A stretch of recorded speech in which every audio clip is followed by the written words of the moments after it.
MSLI T V, رہنمائی بدلتی دنیا کے لیے۔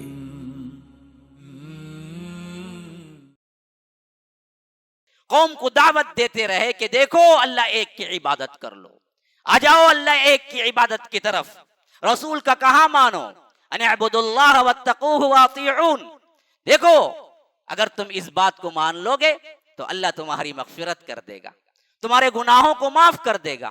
اللہ کے بندو سنو، ہم اپنی زندگی کے 60 70 35 45 40 جو کچھ بھی ہم گزارتے ہیں، اس میں تم نے دعوت کا مرحلہ کتنا کیا ہے؟ یاد رکھیے یہ بگاڑ آخرکار سب کو لے ڈوبے گا۔ اگر ہم سمجھتے ہیں کہ ہم تو صحیح ہیں، ہم تو مسلمان ہیں نا جی، کوئی غیر مسلم ہے تو وہ جانے، مرے گا تو وہ جہنم جائے گا۔ کوئی بگاڑ ہے، کوئی مسلمانوں کے اندر درگاہ پرستی ہے، جھنڈا پرستی ہے، بنڈا پرستی ہے، پیر پرستی ہے، بزرگ پرستی ہے تو وہ جانے۔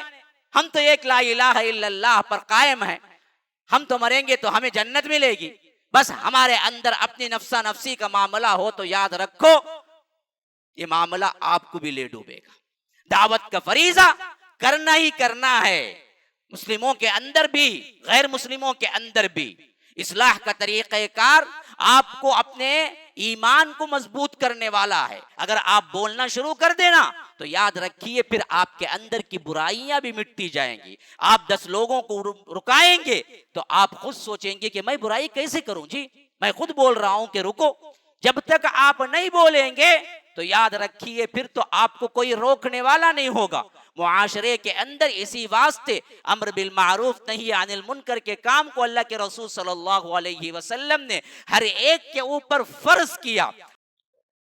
ان الحمد لله نحمده ونستعينه ونستغفره ونؤمن به ونتوكل عليه ونعوذ بالله من شرور انفسنا ومن سيئات اعمالنا، من يهده الله فلا مضل له ومن يضلل فلا هادي له، واشهد ان لا اله الا الله وحده لا شريك له، واشهد ان محمدا عبده ورسوله، اما بعد فان خير الحديث كتاب الله، وخير الهدي هدي محمد صلى الله عليه وسلم، وشر الامور محدثاتها وكل محدثة بدعة وكل بدعة ضلالة، وفي رواية وكل ضلالة في النار۔ فأعوذ بالله السميع العليم من الشيطان الرجيم من همزه ونفثه ونفخه، بسم الله الرحمن الرحيم، إنا أرسلنا نوحا إلى قومه أن أنذر قومك من قبل أن يأتيهم عذاب أليم، قال يا قوم إني لكم نذير مبين، أن اعبدوا الله واتقوه وأطيعون، يغفر لكم من ذنوبكم ويؤخركم إلى أجل مسمى، إن أجل الله إذا جاء لا يؤخر لو كنتم تعلمون، قال رب إني دعوت قومي ليلا ونهارا فلم يزدهم دعائي إلا فرارا، وإني كلما دعوتهم لتغفر لهم جعلوا أصابعهم في آذانهم واستغشوا ثيابهم وأسروا واستكبروا استكبارا، اللهم أرنا الحق حقا وارزقنا اتباعه، وأرنا الباطل باطلا وارزقنا اجتنابه، اللهم علمنا ما ينفعنا وانفعنا بما علمتنا وارزقنا علما، رب اشرح لي صدري ويسر لي أمري واحلل عقدة من لساني يفقه قولي۔ اس اللہ کے نام سے ابتدا جس کے ناموں کی کوئی انتہا ہی نہیں۔ وَلَوْ أَنَّ مَا فِي الْأَرْضِ مِنْ شَجَرَةٍ أَقْلَامٌ وَالْبَحْرُ يَمُدُّهُ مِنْ بَعْدِهِ سَبْعَةُ أَبْحُرٍ مَا نَفِدَتْ كَلِمَاتُ اللَّهِ۔ اس ذات اقدس پر کروڑوں درود و سلام ہوں جو تمام جہانوں کے لیے رحمت للعالمین بن کے آئے تھے۔ اللہم صلی علی محمد وعلی آل محمد كما صليت على إبراهيم وعلى آل إبراهيم إنك حميد مجيد، وبارك على محمد وعلى آل محمد كما باركت على إبراهيم وعلى آل إبراهيم إنك حميد مجيد۔ اللہ تبارک و تعالی نے اس دنیا کے اندر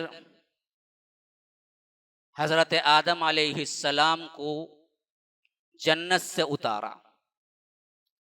اتارتے وقت فرمایا کہ فَإِمَّا يَأْتِيَنَّكُم مِّنِّي هُدًى، اب زندگی گزارنے کا طریقہ، آئیڈیل نمونہ جو کچھ بھی ہے، میں تمہیں ہدایتیں بھیجتا رہوں گا۔ فَمَن تَبِعَ ہُدَائی، جو کوئی اس کی اتباع کرے گا، لا خوف علیہم ولا ہم یحزنون، نہ اس کے لیے کوئی خوف کا موقع ہے، نہ اس کے لیے کوئی رنج کا موقع ہے۔ تو ہدایتیں اوپر سے آنے والی تھی، ہدایتیں وحی کے ذریعے آنے والی تھی، اور اس وحی کے گائیڈنس میں انسانیت کی بقا تھی، کامیابی تھی، اخروی زندگی بھی اسی کے اندر تھی اور دنیاوی زندگی بھی اسی کے اندر تھی۔ اللہ تبارک و تعالی نے انسان کو مجبور محض پیدا نہیں کیا۔ اگر ڈنڈے کے زور پہ پیدا کرتا تو یاد رکھیے کوئی نافرمانی کرنے والا اس دنیا میں ہوتا ہی نہیں۔ اللہ تبارک و تعالی نے دعوت کے ذریعے اس اسلام کی بقا کو رکھا اور انسان کو مجبوریت سے نکال کر اس کے اندر یہ صلاحیت دی کہ وہ چاہے تو اچھائی کا انتخاب کرے، چاہے تو برائی کا، اور برائی کو بھی اللہ تبارک و تعالی نے ہی پیدا کیا اور شیطان کو بھی اللہ تبارک و تعالی نے ہی اتارا۔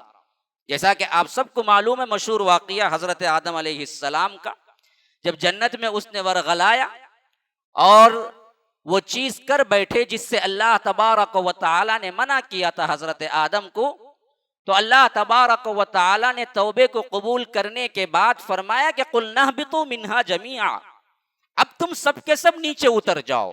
اب جمیعاً کا لفظ دو سے زائد کے لیے آتا ہے، تو یہاں پر دو سے زائد کون تھے؟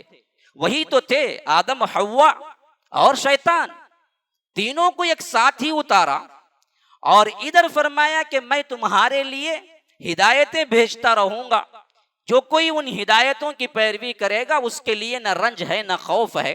تو یہاں بھی سلسلہ اچھائی کا جو چلا وہ دعوت سے چلا، زبردستی سے نہیں، قانون سے نہیں۔ اللہ تبارک و تعالی گناہ کرنے پر فرشتے کو مقرر کر دیتا، اللہ کے لیے آسان ہے۔ اب بھی ہمارے لیے دو فرشتے یہاں پر بیٹھے ہوئے ہیں اور لکھ رہے ہیں ما یلفظ من قول الا لدیہ رقیب عتید، کہ تمہارے زبان سے کوئی بات نہیں نکلتی اس سے پہلے کہ وہ دونوں بندے، وہ اللہ تبارک و تعالی کے دونوں فرشتے برابر محفوظ کیے ہوئے ہیں، برابر لکھ رہے ہیں۔ تو کرامن کاتبین، دو فرشتے تمہارے کیا ہیں؟ دائیں بائیں ہیں، اور ایک ایک بات نوٹ ہو رہی ہے۔ انہی فرشتوں کو حکم دے دیتا کہ جیسے ہی برائی کرو ان پہ ایک تھپڑ لگاؤ، ایک تماچا لگاؤ، ہاتھ اٹھے برائی کے لیے تو ہاتھ شل ہو جائے، پاؤں اٹھے سنیما تھیٹر کی طرف تو پاؤں کی انگلیاں بینڈ ہو جائیں۔ اللہ تبارک و تعالی کے لیے آسان تھا، لیکن رب نے نہیں چاہا کہ زبردستی قبول کرواؤ، تو اللہ تبارک و تعالی اس اسلام کو بھی دعوتی طور پر ہی بھیجا کہ دیکھو یہ انبیاء کرام کا تسلسل رہے گا، اور یہ انبیاء تمہارے لیے دعوت دیں گے، زبردستی نہیں کریں گے۔ لیکن برائی کو بھی اللہ تبارک و تعالی نے زبردستی مسلط نہیں کیا۔ یہ بہت بڑا مغالطہ ہے ہم عوام میں کہ ہم اپنی بات تو کرتے ہیں لیکن جب غلطی کی نشاندہی ہو تو صاف کہہ دیتے ہیں میں کیا کروں بھائی، شیطان نے کیا۔ شیطان زبردستی کرنے کا کوئی اختیار لے کے نہیں آیا، وہ بھی دعوت ہی دیتا ہے۔ برائی بھی دعوت سے ہی چلتی ہے، اچھائی بھی دعوت سے ہی چلتی ہے۔ دونوں کا نظام رب العالمین نے دعوت پہ رکھا ہے، زبردستی پہ نہیں۔ اللہ تبارک و تعالی نے کوئی پاور شیطان کو ایسا نہیں دیا کہ کسی انسان کے نہ چاہتے ہوئے بھی زبردستی وہ برائی کروائے۔ اسی واسطے حشر کے میدان میں جب سب کا سب تمام طور صفایا ہو جائے گا، اعلان عام ہو جائے گا کہ جو اللہ کے بندے ہیں ان کے لیے جنت ہے، جو شیطان کے بندے بنے ان کے لیے جہنم ہے، اور شیطان کو بھی صفائی دینی پڑے گی اپنے رب کے حضور، تو ابراہیم سورہ ابراہیم کی اس آیت پر ہمیشہ نظر رکھیے جہاں پر وہ اپنا آخری سٹیٹمنٹ دے گا. وقال الشیطان لما قضی الامر ان اللہ وعدکم وعد الحق ووعدتکم فاخلفتکم وما كان لي عليكم من سلطان الا ان دعوتكم فاستجبتم لي فلا تلوموني ولوموا انفسكم ما انا بمصرخكم وما انتم بمصرخي اني كفرت بما اشركتموني من قبل. اللہ تبارک و تعالی فرماتا ہے کہ وقال الشیطان لما قضی الامر، شیطان کہے گا جب کہ معاملہ ختم کر دیا جائے گا، فیصلے ہو چکے ہوں گے، اب آخری سٹیٹمنٹ جو پوری کائنات کو بہکایا تھا اس سرغنے کے لیے یہ آخری موقع ہوگا کہ تو اپنا سٹیٹمنٹ دے دے. کیسے بہکایا، کیوں بہکایا، تیرا کتنا کردار رہا، بہکنے والوں کا، گمراہ ہونے والوں کا کتنا کردار رہا. رب کہتا ہے کہ شیطان اب اسٹیٹمنٹ دے گا، شروع کرے گا بات کو. کیسے شروع کرے گا؟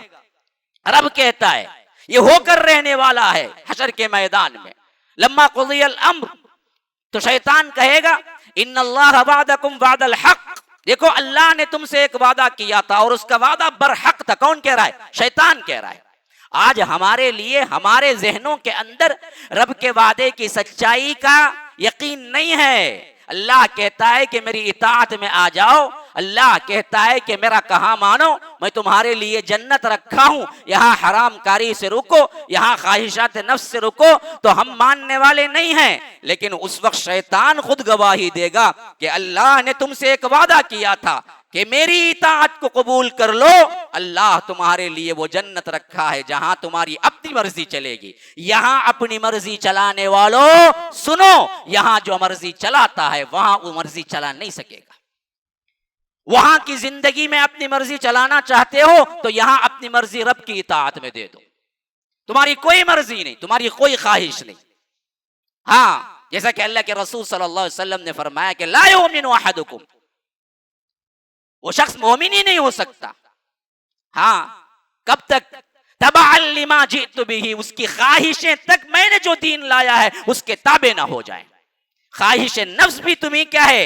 اپنا اختیار نہیں ہے کہ جو چاہے کرو خواہش، جبکہ اس کی خواہشیں بھی میرے دین اور میرے فرمان کی ماتحتی میں ہو جائے وہی شخص مومن ہے، ورنہ تو وہ مومن ہی نہیں ہے. وہ مومن نہیں ہے جب تک کہ اس کی خواہشیں بھی میرے دین کی تابع نہ ہو جائیں. میں نے جس خواہش کو حلال قرار دیا وہ خواہش رکھے، جس کو حرام قرار دیا اس سے رک جائے. تو جو اپنی خواہش کو یہاں پر اللہ تبارک و تعالی کے حوالے کر دے گا وہاں اس کی زندگی من مانی ہوگی، من پسند ہوگی. فَهُوَ فِي عِيشَةٍ رَاضِيَةٍ، من پسند زندگی ہوگی. وَفِيهَا مَا تَشْتَهِيهِ الْأَنفُسُ، تمہارے انفس، تمہاری جانیں، تمہارا نفس. دیکھیے ایک ہوتا ہے دل، ایک ہوتا ہے نفس. یہ نفس ہے نا، بڑا عجیب فلسفہ ہے اس کا. کبھی امارہ ہو جاتا ہے، کبھی مطمئنہ ہو جاتا ہے. ان النفس لامارۃ بالسوء لا اقسم بیوم القیامہ ولا اقسم بالنفس اللوامہ. تو نفس کبھی لوامہ ہوتا ہے، کبھی امارہ ہوتا ہے، کبھی نفس مطمئنہ ہوتا ہے. یا ایتھا النفس المطمئنہ، یہ مطمئنہ والا جنت جانے والا ہے. یہ مطمئنہ والا بڑا پیارا نفس ہے، لیکن وہ جب تک حاصل نہیں ہوتا تب تک کہ آپ لوامہ اور امارہ کو کچل کچل کچل کے مطمئنہ نہیں بنا دیتے. یہ ہر ایک کو نہیں ملتا. جب تک کہ تم عملی طور پر اپنے نفسانی خواہشات کو کچل کچل کچل کے رب کی رضا میں نہیں دے دیتے تب تک وہ نفس مطمئنہ نہیں ہوتا. تو یہ نفس جو ہے نا ہمیشہ دراصل برائی پہ ابھارتا ہے. وَلَا أُقْسِمُ بِالنَّفْسِ اللَّوَّامَةِ إِنَّ النَّفْسَ لَأَمَّارَةٌ بِالسُّوءِ. اللہ کہتا ہے 13ویں پارے کی پہلی آیت، وَمَا أُبَرِّئُ نَفْسِي إِنَّ النَّفْسَ لَأَمَّارَةٌ بِالسُّوءِ. یہ امارہ لفظ کیا ہے؟ ہمیشہ تمہیں برائی ہی کا حکم دیتا ہے، یہ برائی ہی پہ اکساتا ہے. تو یہ جو نفس ہوتا ہے نا جی، اللہ کہتا ہے یہی نفس کو ہم اس وقت آزاد کر دیں گے جنت میں. وَفِيهَا مَا تَشْتَهِيهِ الْأَنفُسُ، نفس کی جمع انفس ہے کہ تمہارے نفسوں کے اندر جتنی خواہشیں کروٹیں لیں گی وہ سب کی سب پوری کر دی جائیں گی جنت میں. لیکن یہاں میرے رب کا حکم ماننا ہے.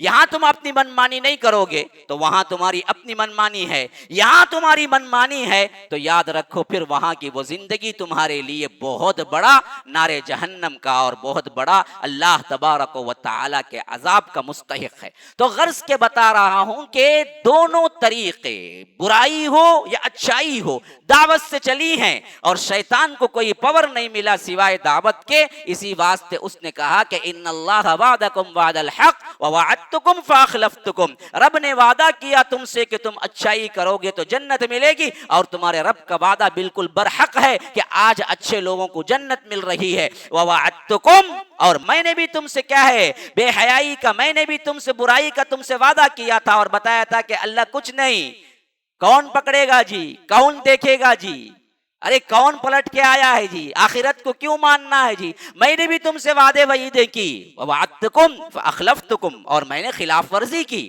آج میں بے دست و پا بالکل ہی اللہ تبارک و تعالی کے انڈر میں ہوں اور تم میری بات سن کے عذاب کے لیے جا رہے، ووعدتکم فاخلفتکم، لیکن یہ سب کچھ کیوں ہوا پتہ ہے؟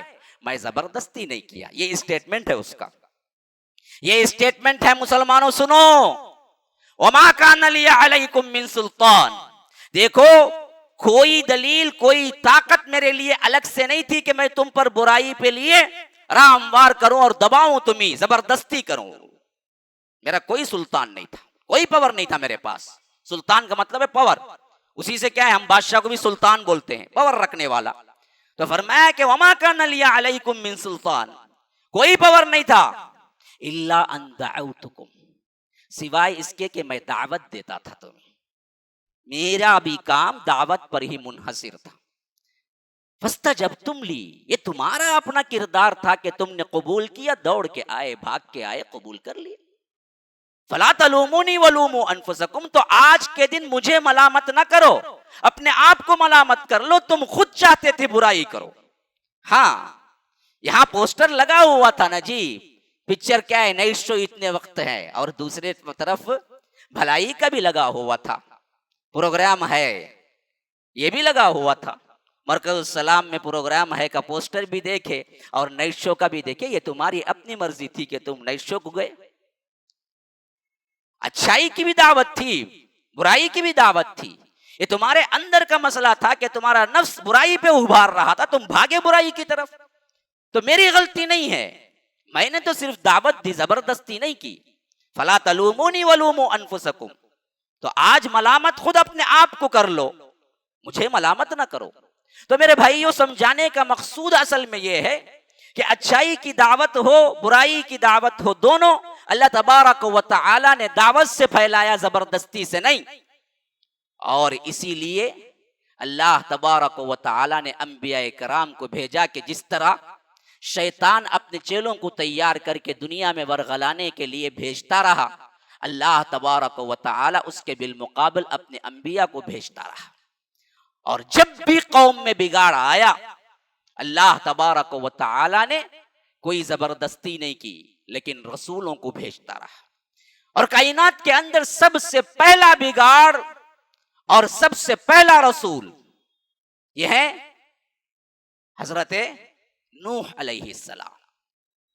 حضرت آدم علیہ السلام کے بعد سے تو دنیا چلی، کانا بین آدم و نوح 10 قرون، جیسا کہ ابن عباس رضی اللہ عنہما کی روایت ہے کہ دونوں کے درمیان 10 صدیاں ہیں، اور ان 10 صدیوں تک کان الناس امتا واحدتا، پوری امت ایک امت تھی، کوئی تفرقہ نہیں، کوئی کیا ہے اپنے اپنے گروہ نہیں، کوئی ان کے اندر اختلافات نہیں، سب ایک اللہ کو ماننے والے تھے، برائی ان کے اندر داخل نہیں ہوئی تھی، یہاں تک کہ ان کے اندر شیطان نے برائی کو لے آیا اور اس کو قبول کرتے گئے اور اختلافات میں پڑتے گئے، اور آگے چل کر نوح علیہ السلام کے زمانے میں، نوح علیہ السلام 5 پشتوں پہ بھی رکھ لیجئے تو 5ویں پشت پہ آ رہے ہیں، حضرت آدم کے بیٹے کے بیٹے کے بیٹے کے بیٹے کے بیٹے ہیں نوح، 5 پشتے ہیں ان کے درمیان، تو یہ 5ویں پشت میں آنے والے حضرت نوح علیہ السلام کے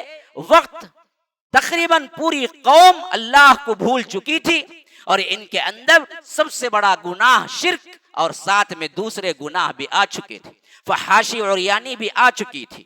یاد رکھیے جہاں شرک ہوتا ہے وہاں ضرور بے حیائی ہوتی ہے، جہاں بے حیائی کی ابتدا ہوتی ہے وہاں آخری شرک پر اینڈنگ ہوتا ہے۔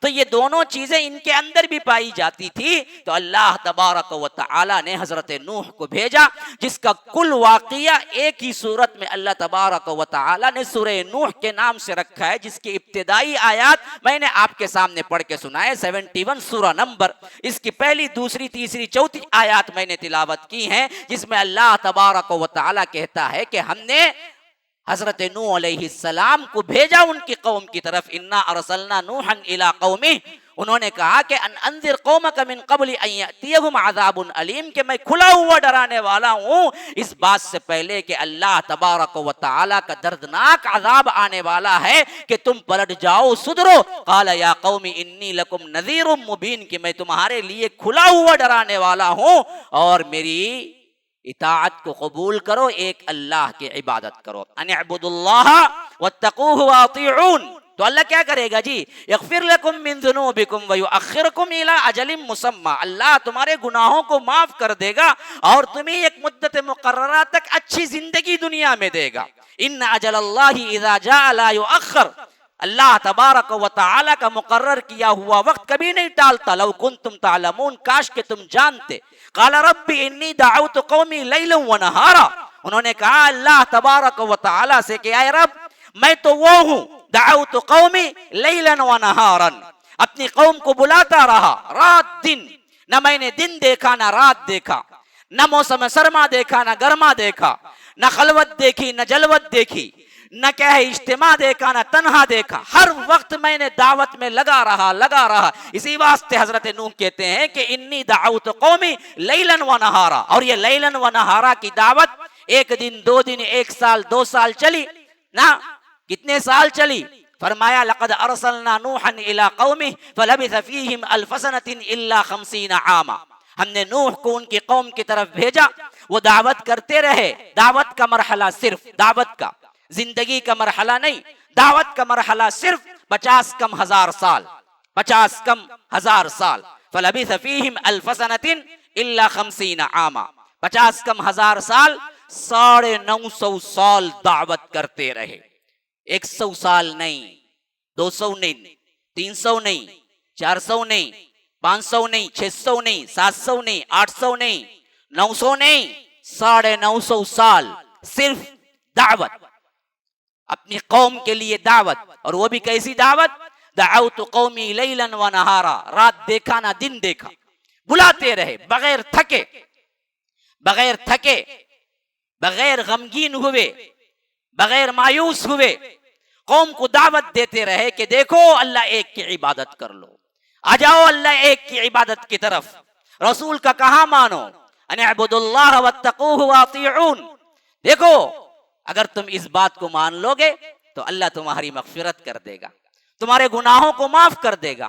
اللہ کے بندو سنو، ہم اپنی زندگی کے 60 70 35 45 40 جو کچھ بھی ہم گزارتے ہیں، اس میں تم نے دعوت کا مرحلہ کتنا کیا ہے؟ اس میں تم نے اللہ کی طرف کتنے وقت دعوت دی؟ زندگی میں کتنے لوگوں کو بلایا کہ ایک اللہ کو مان لو، اللہ کے رسول کی اطاعت کرو؟ کتنے لوگوں کو کہا کہ دیکھو اگر یہ دنیا کی زندگی میں تم اللہ اور اس کے رسول کو مان لو گے تو اللہ تمہاری مغفرت کر دے گا، اللہ تبارک و تعالی تمہارے لیے بہترین زندگی رکھا ہوا ہے۔ ہم اس دعوت کے مرحلے میں بالکل صفر ہیں، زیرو ہیں، جبکہ تمام انبیاء اسی دعوت کے لیے آئے، اور جناب محمد الرسول اللہ صلی اللہ علیہ وسلم بھی اپنی زندگی کا ایک ایک لمحہ نبوت کے بعد اسی دعوت میں گزارا۔ دوسری وحی کے الفاظ یاد کرو، فرمایا یا ایھا المدثر قم فانذر، اٹھیے، کھڑے ہو جائیے، ڈرائیے۔ یہ قم فانذر کے خطاب کے بعد بتاؤ کب اللہ کے رسول صلی اللہ علیہ وسلم نے اپنی زندگی میں آرام کیا؟ کب اللہ کے رسول صلی اللہ علیہ وسلم نے اطمینان کا سانس لیا؟ کب اللہ کے رسول صلی اللہ علیہ وسلم سوئے؟ بلکہ اتنی فکر کی اپنی امت کی، اتنی فکر کی دعوت کے سلسلے میں کہ رب العالمین کو ترس آ گیا، رب العالمین بڑے ہی پیارے انداز میں اپنے حبیب کو خطاب کرتے ہوئے کہتا ہے فَلَعَلَّكَ بَاقِعٌ نَفْسَكَ أَلَّا يَكُونُوا مُؤْمِنِينَ. یہ لوگ ایمان نہیں لائیں گے. یہ لوگ ایمان کیوں نہیں لاتے؟ یہ لوگ ایمان کیوں نہیں لاتے؟ شاید یہ سوچ سوچ کے آپ اپنے آپ کو ہلاک کر لیں گے. فَلَعَلَّكَ بَاقِعٌ نَفْسَكَ أَلَّا يَكُونُوا مُؤْمِنِينَ. اللہ تبارک و تعالیٰ کو تنبیہ کرنا پڑی. حضرت علی رضی اللہ عنہ کو جب خیبر میں اللہ کے رسول نے جھنڈا دیا، کئی دنوں کی زبردست جنگ خیبر کے یہودیوں کے ساتھ، ہر دن کسی بھی اینڈنگ نہیں، نہ فتح کی نہ شکست کی. اتنے زبردست وہ لوگ تھے اور ذخیرہ کھانے کا بہت بڑا اندر موجود تھا خیبر کے قلعوں کے اندر. تو یہ بدبخت دروازہ بند کر کے بیٹھ گئے تھے، بس کچھ نہیں کر رہے تھے. اور جب بھی فتح کرنے کے لیے جماعت آتی تو یہ اوپر سے انگار اور لکڑیاں اور تیروں کی بارش کرتے تھے اور کئی صحابہ شہید ہو جاتے. ایک مرتبہ بھی جب قلعے کی طرف آتے کہ قلعے کو فتح کر لیں گے، کیونکہ یہ تو نیچے تھے نا جی، صحابہ نیچے تھے اور اوپر یہ لوگ بیٹھے ہوئے تھے قلعے کی فصیل پر، دیواروں پر.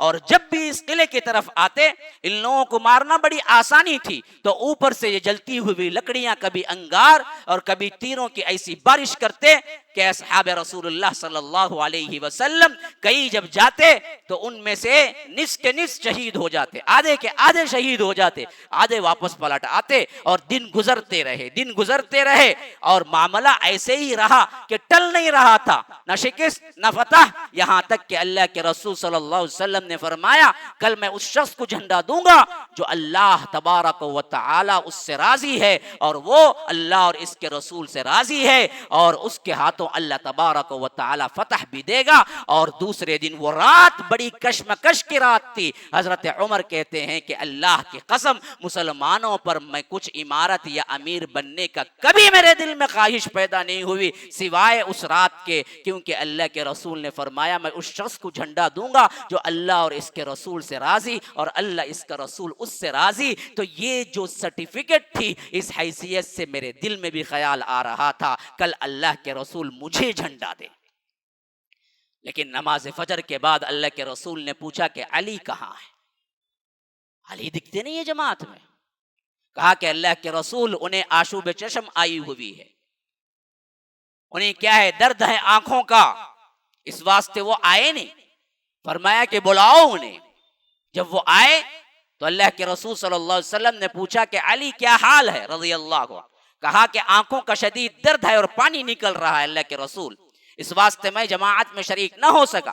تو اللہ کے رسول اپنا لعاب نکالے، اپنا تھوک نکالے، آنکھوں میں ڈالا اور آنکھیں ایسی ہو گئی گویا کہ کبھی انہیں درد تھا ہی نہیں ہے، کبھی اس میں کچھ ہوا ہی نہیں. اللہ کے رسول صلی اللہ علیہ وسلم کے لعاب کی برکت تھی کہ اللہ تبارک و تعالی نے حضرت علی کی آنکھیں اچھی کر دی.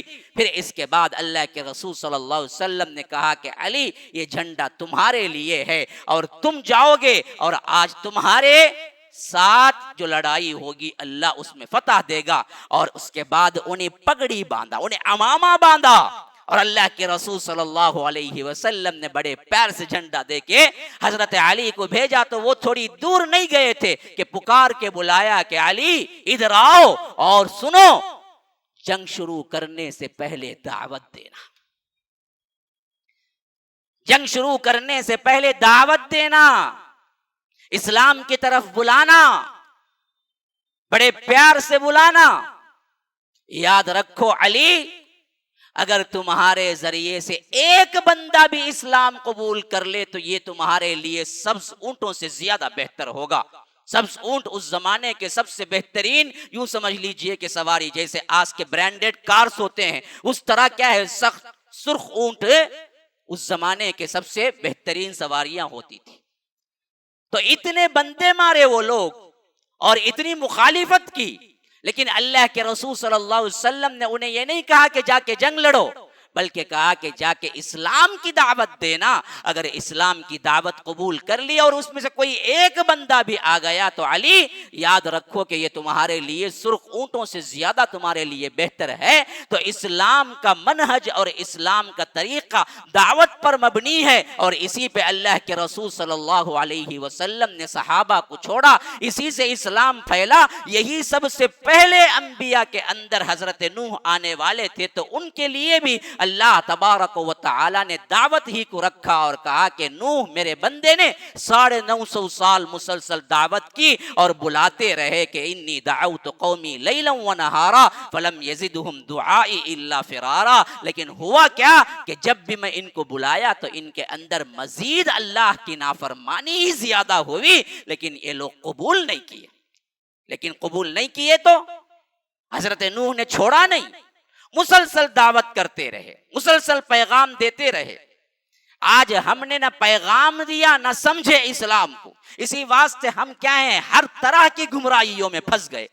اور ہماری اپنی گمراہیاں ہم بولتے رہے اس حد تک کہ ہم نے دعوت کا مضمون ہی چھوڑ دیا. ابھی دیکھیے نا جی، یہ سفر کا مہینہ ہے، 9 تاریخ ہے، اور اس سفر کے مہینے کو ہم نے کیا بنا کے رکھ دیا، اچھوت مہینہ بنا دیا، چھوت چھات کا مہینہ بنا دیا، منحوس مہینہ بنا دیا. اور فلاں نہیں کرتے، سفر میں کیا نہیں کرتے بھائی، شادی نہیں کرتے جی ہم، ارے بڑے منحوس ہیں جی، اس وقت شادی ہوں گی، شادی ہوگی تو ہوگا کیا، ٹوٹ جائے گی، شادی ہوگی طلاق ہو جائے گی. میں پوچھتا ہوں کہ سفر کے علاوہ جو ہوتے ہیں ان میں طلاقیں نہیں ہوتی کیا؟ ربیع الاول میں جو ہوتے ہیں ان میں طلاقیں نہیں ہوتی کیا؟ منحوس سمجھنے کے لیے آپ کے پاس دلیل کیا ہے؟ کائنات کی سب سے بہترین شادی حضرت فاطمہ اور حضرت علی کی شادی. کیوں؟ حضرت فاطمہ تو وہ ہے نا جو جنت کی تمام عورتوں کی سردار ہیں، اور حضرت علی اللہ کے رسول صلی اللہ علیہ وسلم کے چچازاد بھائی ہیں. شادی کب ہوئی؟ سفر میں ہوئی، ہاں ماہ سفر ہی میں ہوئی. کوئی ہے دنیا کے اندر کوئی مسلمان، ادنا سے ادنا ترین مسلمان جو ہے کہہ سکے نعوذ باللہ ثم نعوذ باللہ حضرت فاطمہ کی شادی منحوس ہے؟ کہہ سکتا ہے؟ تو ہمارے اپنے بگاڑ کے کئی چیزیں ہیں.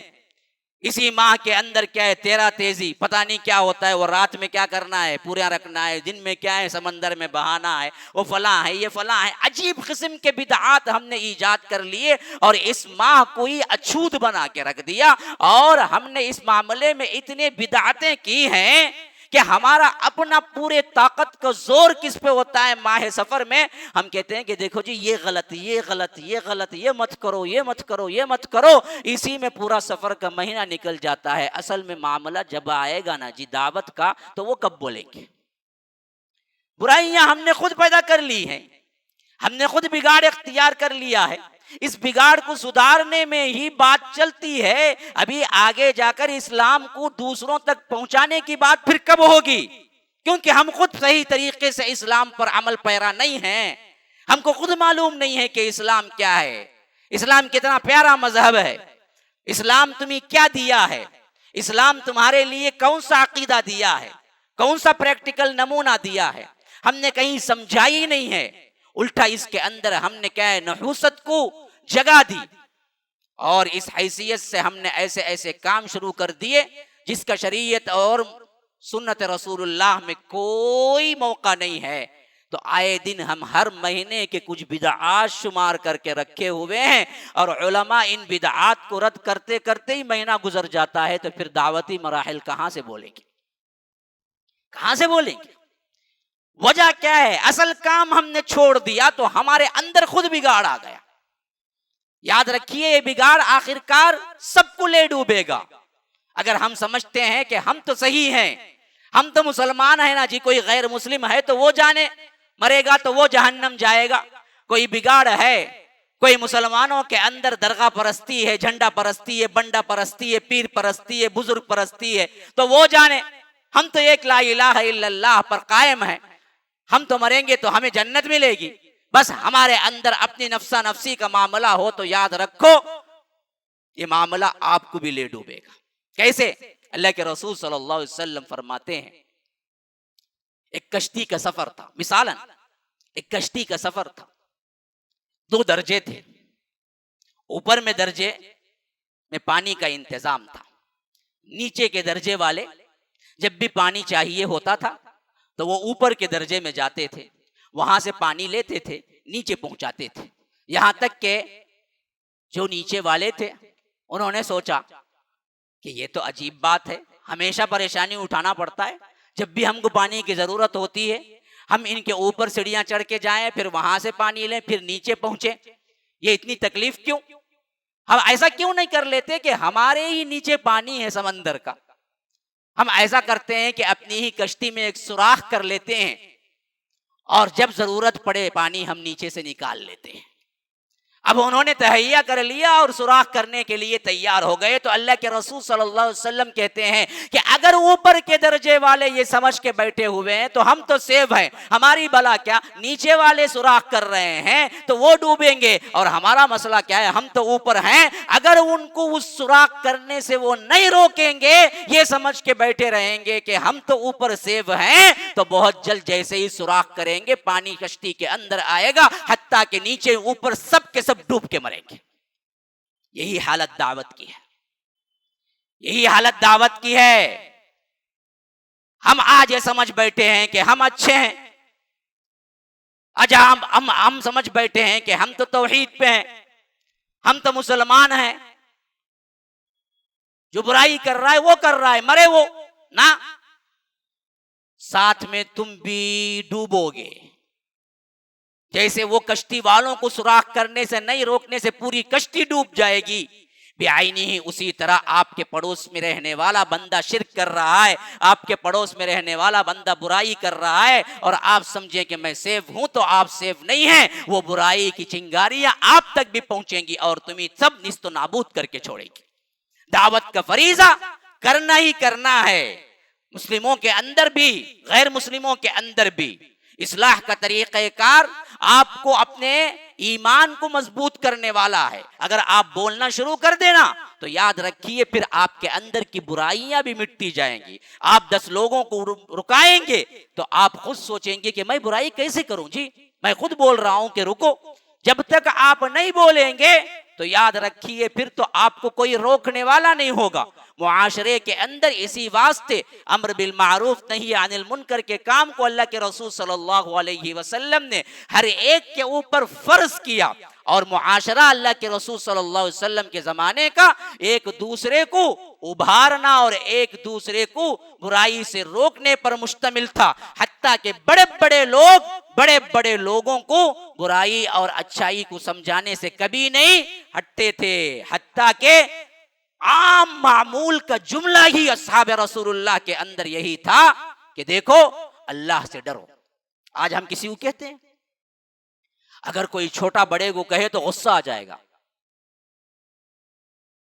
تو کیا مجھے سکھا رہا ہے با، اللہ سے ڈر۔ حالانکہ اللہ سے ڈر بولنے کا یہ سب سے بہترین طریقہ ہے اصلاح کا، سب سے بہترین طریقہ ہے۔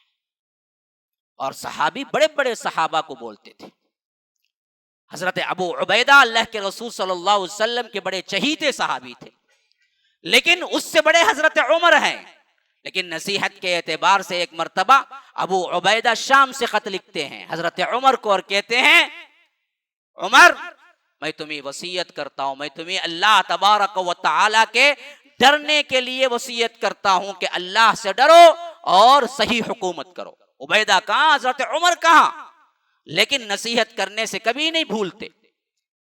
اللہ سے ڈرنے کے لیے ہارون رشید جیسا زبردست خلیفہ جا رہا تھا، ایک فقیر جیسا انسان کھڑا کر کے کہا کہ امیر المومنین اللہ سے ڈر جائیے، تو وہ گھوڑے سے اتر پڑے اور کہا کہ تم نے جس بات کی اور جس کی طرف ڈر دلائے وہ بہت بڑی ہستی ہے، واقعی میں اللہ سے ڈر رہا ہوں کہ کہیں مجھ سے خطا نہ ہو جائے۔ ایک معمولی انسان ایک بادشاہ کو کہہ رہا ہے، معاشرہ اس وقت بہت بگڑ چکا تھا، پھر بھی اس حد تک تو صحیح تھا کہ برائی پر روک ٹوک لگائی جاتی تھی۔ اما عائشہ کی طرف حضرت معاویہ جیسی شخصیت جب وہ شام کے گورنر نہیں بلکہ پورے عالم اسلام کے خلیفہ بن چکے تھے، اس وقت خط لکھا اور کہا کہ اماں آپ مجھے نصیحت کیجئے، خط پہنچا تو اسی خط کے بالکل پیچھے اما عائشہ نے خط لکھا، کہا کہ بیٹے سنو، میں تمہیں اس بات کی وصیت کرتی ہوں کہ اللہ سے ڈرو اور اپنے معاملات میں اللہ تبارک و تعالی کے پاس جواب دینے کی جو کیفیت ہے وہ ہمیشہ ذہن میں رکھو۔ اور نصیحت یہ ہے کہ اپنے معاملے میں ہمیشہ اللہ سے ڈرتے رہو، اور رعایا کے معاملے میں ہمیشہ یاد رکھو کہ اللہ تبارک و تعالی تم سے اس بارے میں سوال کرنے والا ہے، تو انصاف کے ساتھ رعایا کے ساتھ حکومت کرو۔ کون؟ اما عائشہ، ادھر کون؟ پورے عالم اسلام کے بادشاہ۔ لیکن یہ چیز ہمیشہ جاری رہی، تو یاد رکھیے مسلمانوں کے اندر ولولہ رہا، جوش رہا، جذبہ رہا، کام کرتے رہے، اصلاح ہوتی رہی، اوروں تک، مسلمانوں تک اسلام پہنچتا رہا۔ آگے چل کر ہمارے اندر اس طرح سستی چاہی، اس طرح کیا ہے جمود چھایا کہ ہم نے امر بالمعروف نہی عن المنکر کو چھوڑ دیا۔ برائی سے روکنا، اچھائیوں کی طرف بلانا، ایک کام مکمل طور پر ہم نے چھوڑ دیا۔ تو اللہ کے رسول صلی اللہ علیہ وسلم نے بتلایا کہ اگر تم برائی کو جیسے روکنا ہے ویسے نہیں روکو گے، اور اچھائی کو جیسے حکم دینا ہے ویسے نہیں حکم ایسا نہیں حکم کرو گے، تو یاد رکھو تم پر ایسی بلائیں آئیں گی، ایسی بیماریاں آئیں گی جو تم سے پہلے کسی قوم نے نہ سنا ہوگا نہ دیکھا ہوگا۔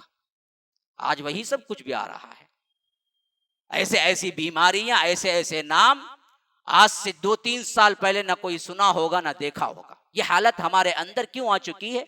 اسی واسطے آ چکی ہے کہ ہم نے برائی کو روکنا اپنا ذمہ نہیں سمجھا، اچھائی کا حکم دینا اپنا ذمہ نہیں سمجھا۔ نماز ذمہ سمجھتے ہیں، روزہ ذمہ داری سمجھتے ہیں، لیکن امر بالمعروف نہی عن المنکر یہ ذمہ داری نہیں سمجھتے مسلمانوں۔ تو یاد رکھو برباد ہونے کے ہمیشہ اقوام کا آخری نقطہ یہی ہے کہ جب یہ لوگ امر بالمعروف نہی عن المنکر کو چھوڑ دیتے تو اللہ تبارک و تعالی بس آخری مہلت دیتا، اس کے اندر یہ پلٹ کے نہیں آتے تو اللہ تبارک و تعالی قوموں کو برباد کر دیتا۔ کتنے قوموں کو اسی واسطے برباد کیا ہے۔ ایک تو وہ قومیں ہیں جن پر شرک کی وجہ سے عذاب آیا، لیکن جن کے پاس نبوت تھی، کتاب تھی، رسول کی پوری ہسٹری تھی، پوری زندگی تھی، جیسے ہمارے سے پہلے بنی اسرائیل کی قوم، ان لوگوں کو اللہ نیست و نابود اور بار بار عذاب میں گرفتار کیوں کیا جی؟ امر بالمعروف نہی عن المنکر چھوڑ دیتے تھے، حتیٰ کہ اس کے چھوڑنے پر بڑے بڑے انبیاء سے لعنت کروائی۔ فرمایا کہ لعن الذین کفروا من بنی اسرائیل علی لسان داؤد و عیسی ابن مریم، کہ ہم نے بنی اسرائیل پر داؤد کی زبانی اور عیسیٰ علیہ السلام کی زبانی ان پر لعنت کروائی۔ کیوں؟ کانوا لا یتناہون عن منکر فعلوہ، کہ یہ لوگ جو کام برا کرتے تھے اس پر روکتے ٹوکتے نہیں تھے، وہ خود بھی مل کے کرتے تھے۔ آج ایک حمام میں سب ننگے کا مسئلہ ہے، برائی ایک کرتا ہے، دوسرا روکنے کے بجائے اور آگے، ارے بھائی ہم بولیں گے تو کل وہ بولے گا بھائی۔ تو اس سبجیکٹ کو ہم نے مکمل طور پہ چھوڑ دیا میرے بھائیوں، تو ہم پر وہ عذابات آ رہے ہیں جو اس سے پہلے ہماری نسلوں نے دیکھے نہیں، ہمارے باپ داداؤں نے سنے نہیں، اور پتہ نہیں یہ آگے چل کر بنے گا کیا۔ اور اصلاح کرنے والی وہی ایک قوم ہوگی جس کو اللہ باقی رکھے گا، اور جو آگے چل کر حضرت مہدی اور اس کے بعد انہی کے زمانے میں حضرت عیسیٰ آئیں گے تو ان سے مل کر وہ قوم بنے گی جس کو اللہ کے رسول صلی اللہ علیہ وسلم نے فرمایا کہ اس وقت کے اعتبار سے وہ ہم صحابہ میں جس طرح ابو بکر و عمر و بدری صحابہ ہوں گے، اس طرح اس وقت کے مسلمانوں میں وہ سب سے زیادہ معزز ترین لوگ ہوں گے۔ اس وقت تک ہمیں کرتے رہنا چاہیے جب تک کہ اللہ تبارک و تعالی اسلام کے غلبے کے لیے واپس پھر حضرت عیسیٰ کو نہیں بھیج دیتا، تب تک کے لیے ہماری ذمہ داری بنتی ہے کہ جو کچھ زندگی گزارنے والا اس دنیا میں آیا وہ دراصل اپنی عاقبت سنوارنے کے لیے امر بالمعروف نہی عن المنکر کا کام کرتا رہے۔ تو یاد رکھیے یہ مضمون میں نے اس واسطے دیا کہ یہ بھولا ہوا سبق ہمیں یاد آ جائے، اور اس کے ذریعے سے ہم اللہ تبارک و تعالی کی مغفرت پا جائے۔ جیسے نوح علیہ السلام کہتے ہیں کہ اگر تم مان لو گے تو اللہ تبارک و تعالی تمہاری مغفرت کر دے گا۔ تو دعوت کا مرحلہ حضرت نوح سے شروع ہوا اور یہ دعوت کا مرحلہ حضرت عیسیٰ پہ ختم ہوگا. حضرت عیسیٰ آئیں گے تو پھر دعوت ختم. کیوں؟ اللہ کے رسول نے کہا, اللہ کے رسول صلی اللہ علیہ وسلم نے حضرت عیسیٰ کی خبر دیتے ہوئے صاف فرما دیا, وہ جزیے کو اٹھا دیں گے, صلیب کو توڑ دیں گے. مطلب کیا ہے؟ مطلب یہ ہے کہ کوئی عیسائی, کوئی یہودی, کوئی فرقہ باقی نہیں رہے گا, سب ختم. رہیں گے تو کوئی صرف مسلمان رہیں گے. جزیے کو اٹھا دیں گے مطلب کیا ہے؟ کوئی غیر مسلم ذمی بن کے رہے گا ہی نہیں, یعنی کسی مذہب کا وجود ہی نہیں ہوگا. جو موجود ہوں گے وہ صرف مسلمان ہوں گے. مسئلہ ختم. اس وقت تک چلتی رہے گی دعوت, اور اس میں جب بھی کوئی حصہ لے گا تو اس کی دنیا بھی بن گئی, اس کی آخرت بھی بن گئی. اللہ تبارک و تعالی ہمیں سمجھ کی توفیق عطا فرمائے. اللہ تبارک و تعالی ہمیں اس دنیا کے اندر اس وقت جب ہم جی رہے ہوں, اللہ کے دین کا کام کرنے والوں کے ناموں میں ہمارے ناموں کو بھی شامل کر لے. ہم کو وہ جذبہ دے کہ ہم اپنا تن من دھن اس اسلام کے لیے لگائیں, اور ہم میں سے کوئی فاروق اٹھے تو کوئی خالد ابن الولید اٹھے تو کوئی صلاح الدین ایوبی اٹھے تو کوئی محمود غزنوی اٹھے. پھر وہ جو اسلام کا غلبہ پایا, قیامت کے اندر ضرور ایک مرتبہ پھر غلبہ پانے والی ہے یہ مسلم قوم. تو ان غلبہ پانے والوں میں اللہ تبارک و تعالی ہمارے ناموں کو لکھ لے. ھذا وباللہ التوفیق صلی اللہ وسلم علی نبینا محمد. اسأل اللہ لی ولکم ولسائر المسلمین من کل ذنب فاستغفروہ انہ هو الغفور الرحیم.